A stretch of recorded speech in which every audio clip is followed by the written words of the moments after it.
Ses raisons de redouter.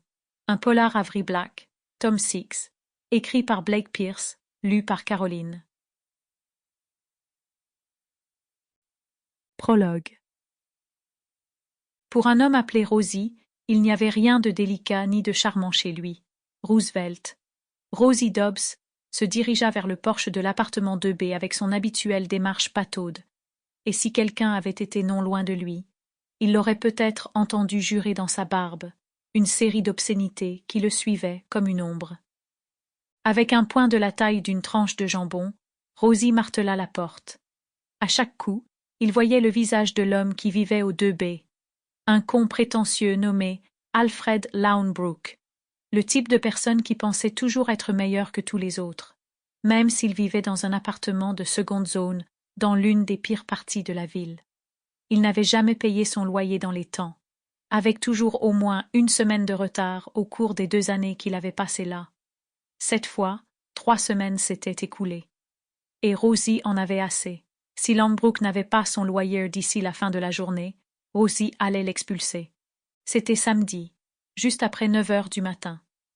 La voiture de Lownbrook était garée à son endroit habituel, donc Rosie savait qu'il était à la maison. Pourtant, malgré le tambourinement, Albert Lownbrook ne répondait pas. Rosie assena un dernier coup violent contre la porte avec son poing et utilisa ensuite aussi sa voix. « Lownbrook, sors ton cul ici, et tu ferais mieux d'avoir ton loyer en main quand tu ouvriras la porte. » Chi. Rosie essaya d'être patient. Il attendit 10 secondes entières avant de l'appeler à nouveau. « Lownbrook !»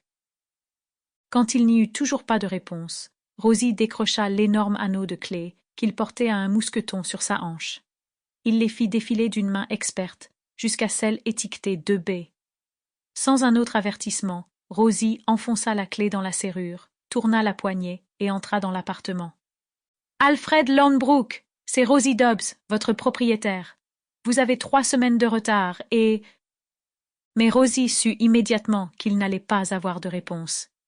Il y avait un silence et une quiétude dans les lieux qui l'informèrent que Lownbrook n'était pas chez lui.